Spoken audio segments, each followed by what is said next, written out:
Okay guys, good old boating dryer video, but for some might be useful. So how do you know if your dryer lost the belt? Um, well, one of them will be my drum is not spinning, but how do you know for sure if that's the belt? So one good thing is to test it would be, sorry about this thing here. Anyway, there you go, you spin the drum by hand. This one feels pretty loose. If you spin it and it just keeps spinning, if it doesn't stop right away, it would be good to feel how it feels with the belt on. I guess over time, when you spin thousands of dryers, you find out,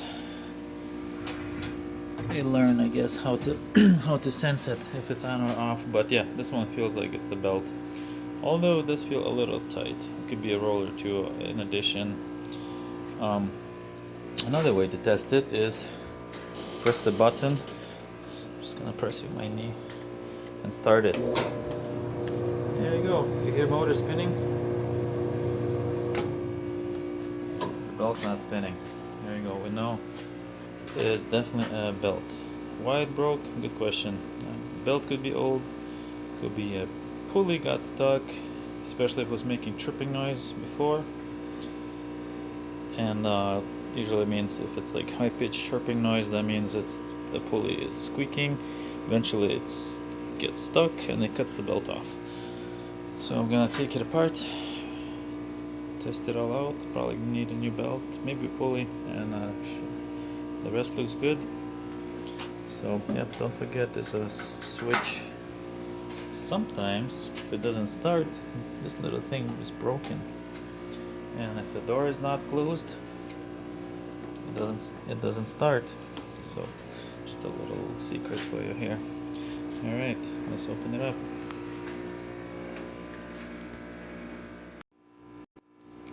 So this one is a good old Maytag.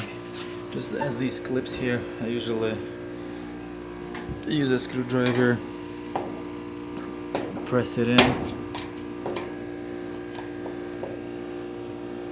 push it in a little, and then it pops up. I do one at a time. Prop this one up, the other one. But the lid doesn't want to come up. So what else is holding it? So let's take a look.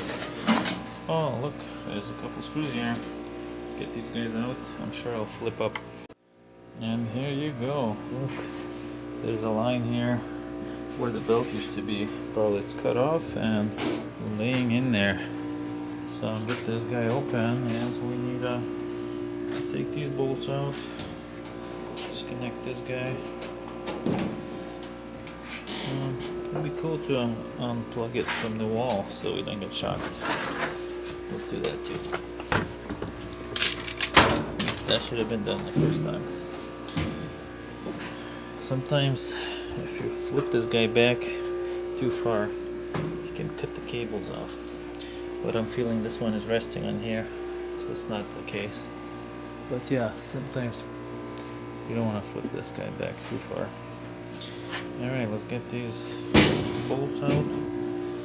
Sometimes there's a couple bolts here. This one doesn't have any. Okay, here we go. Just like that. No bolts at the bottom, just this little clip here that goes in there. You just gotta lift it up a little. Oh look, win the lottery, casino, free money, nice. I heard somebody found a gold bar once inside. I haven't came across that. I've seen I've seen some rings, anything that is in the pockets. Not sure how that gold bar got in there, but still waiting for the day I'll find one. Look what's that. Oh wow, this is a belt, and this one is extra wide. Usually these don't break easy. Usually it's like 3-strand or 4-strand. This one's like a 6. So most likely something else has gone. Alright, let's pull the drum out.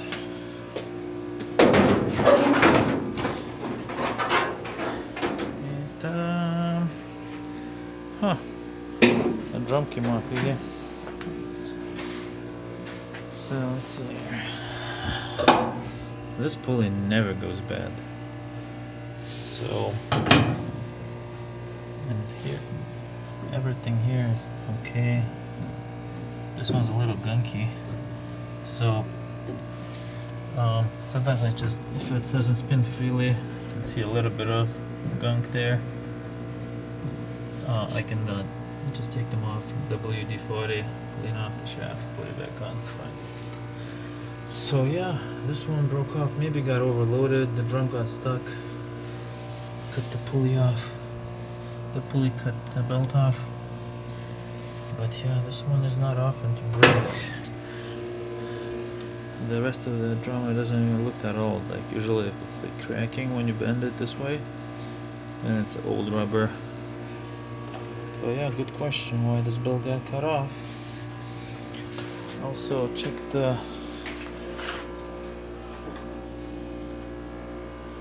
front bearing. It just rides on this felt here.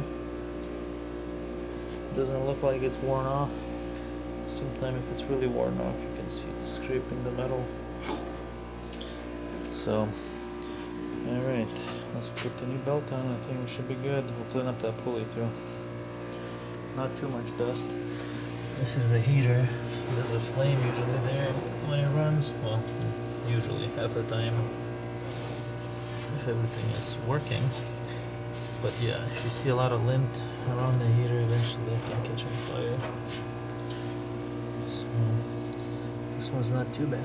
Let's go. Can give it a little vacuum. Alright, let's go get the right belt. Okay, well, this is my van that I use for everything. I camp, I surf, I live in it, and I work from it. And I convert it every time I go. So right now it's a work van. And I can haul kids around, and parts, and surfboards, and foil wings, and kites, and kiteboards, and all the parts. And I can make dinner here. I got a kitchen. No microwave right now. I got running water, wash my hands after the dirty job. And I can take a shower at the end of the day if I want to. And anyway, the belts are hiding somewhere there. I just gotta get them out. Oh look, I got a couple kites. A light wind kite, a high wind kite. And I got a bunch of belts here. Alright, let's find the right one. Alright, I'll give you another secret. How I find the right belt. Back in the days, I would like look up the part number, blah blah. This one's worn off. I can still read it kinda.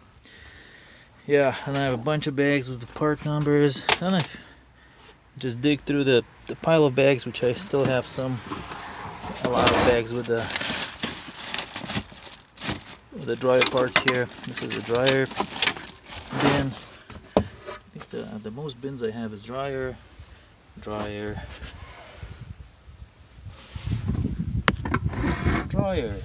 another dryer.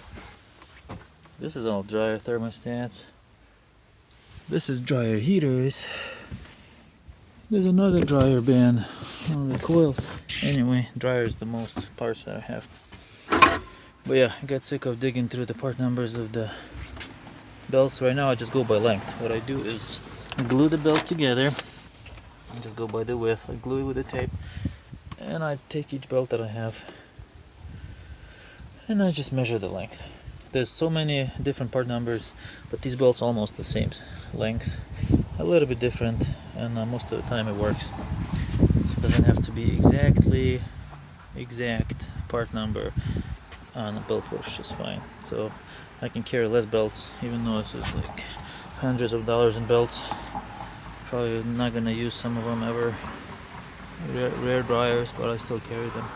So, all right, let's find the right one.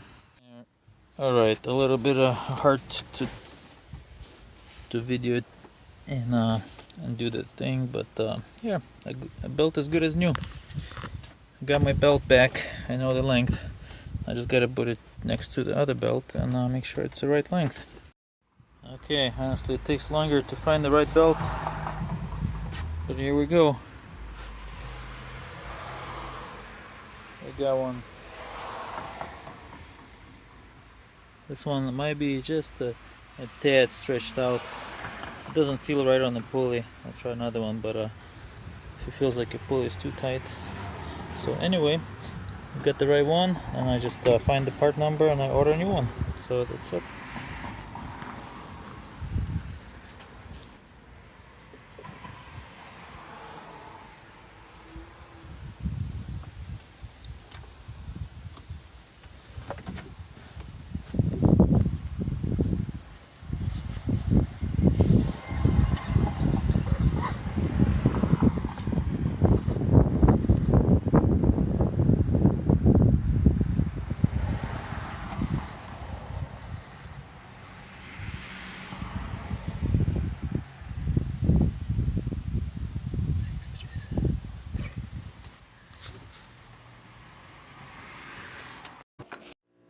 Okay, so we got this thing vacuumed up.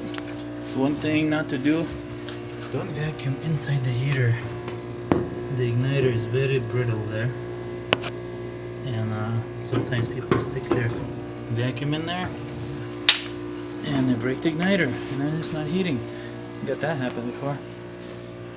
So there you go. Now just put a belt on. We're gonna clean this pulley, so we're gonna unscrew this support arm. We already took the reflector from the heater, a couple screws, and this thing, just pop it off with a screwdriver. Okay, here we go.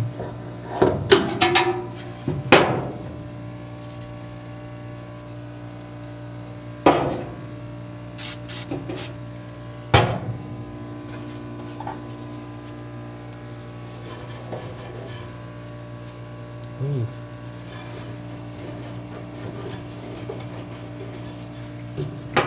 So kind of want it to spin like that.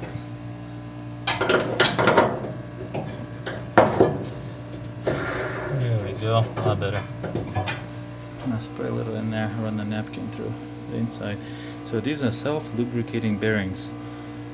This black sod is basically the junk gets in there in the pulley and eventually starts gunking up, so the dust usually.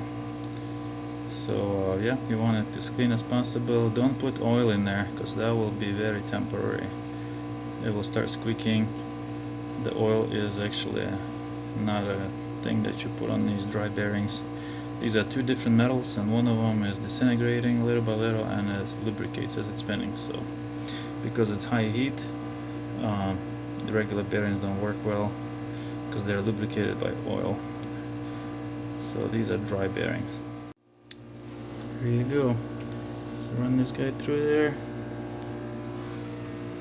Dry on the inside. So one thing is, if it has a lot of play, right now this one's still snug.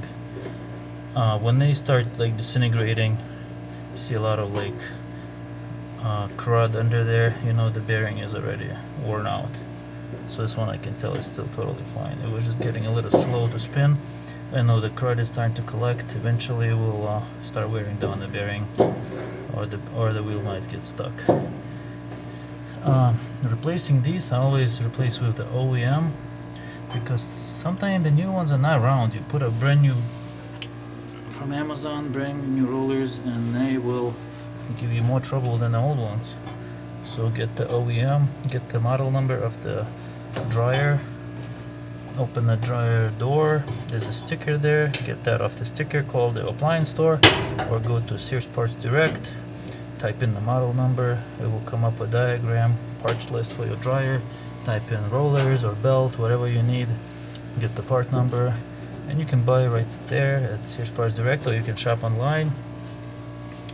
And like I said, some OEM parts has to be used. If you try to save a little money, you can use non-OEM parts, but sometimes you can run into more trouble.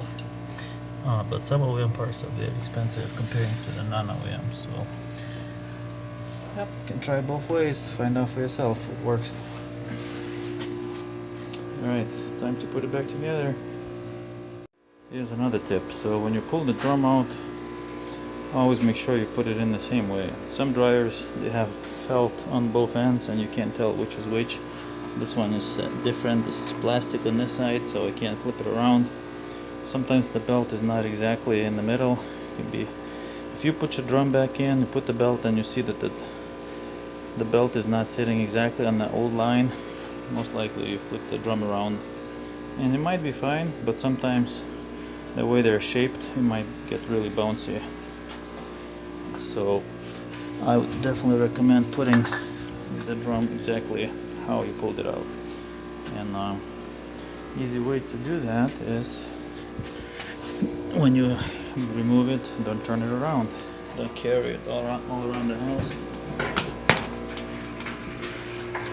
Sometimes you have to do it if there's not enough space to get the belt in, the drum in. I put the belt around, you can carry it with one hand. Alright, we're going in. Set it on those rollers. Then I usually drop the belt right around where it's supposed to be. I use my head to keep the drum in place, and then use my hands kind of feel where the motor pulley is. This is the hardest part of the whole job. So you feel where the motor pulley is. You wrap around there, and then you tension the pulley. So I didn't put my pulley in there. I'm gonna put a new one in first. This one kinda a weird one, where it just kinda sits in on these little tabs. Most of the pulleys are attached on the screw so they don't move around. But sometimes the spring pops off. Some pulleys have a switch system that you do want to make sure it presses and it clicks when you put on tension. Otherwise the dryer will think that there's no belt on it and it's not going to work. So on this one we don't have to worry about that. So on most of the dryers, actually, when the belt pops off, the dryer would not even spin. This one still spins and heats. Well, spins the motor but not the drum, which is kind of dangerous. Eventually probably will burn out thermostat or something. But another way to know that your dryer, if you're wondering why my dryer is not running or not turning on, just try spinning the drum by hand. If it feels very loose, you'll know your belt is off, and if the belt is off, it's not even going to start. Which Maytag apparently don't have that safety system. At least this one doesn't. Okay, so I got the belt on. I was a little off on the explanation, but that's how it's supposed to look. So there you go. So the belt comes around, the whole thing goes to the loop through the pulley, comes around from here, goes up the pulley, and then comes out. So I feed the loop through the pulley. And then you need both hands, one to push the pulley up and another one put the loop on while holding the drum up. If you have nobody to help you, you'll have to hold it with your hand. Another thing I do after I put the belt on, I always make sure it's in the right spot, and I spin the drum all the way around, even without the front on, kind of holding it in the position with my leg. So I'm spinning it around, make sure there's no twist in it, and the belt doesn't pop off. Because if you put it together and then you turn it on and run it, and the belt pops off, then it's a lot of work to get it all on again. One more thing, make sure this felt is not like, it's very easy to actually get a kink in it. So you want to look from inside and outside, make sure it's not kinked. Otherwise it will work. Eventually, from a lot of turns, it will cut off a big piece of it, and then you're gonna have a nice hole where the lint will escape and it'll fill up in your dryer. Alright, we're ready for the front. Okay, I got the front on. One more time, let's test. Oh, it feels a lot different. So if I turn it, it stops a lot quicker now, and I need a lot of force to get it turning around. That means the belt is on, and I can tell it's still on because I haven't closed the top. So I'm going to run it before I put all the screws together. just to make sure it sounds fine. Let's plug this guy in. Yeah, don't run it without the vent. The dust kicks around and you'll be sneezing. So always make sure it's attached. Alright, let's close it off. Yeah, look at that. And it's spinning, it's running. We know it's fixed. Just gonna snap that.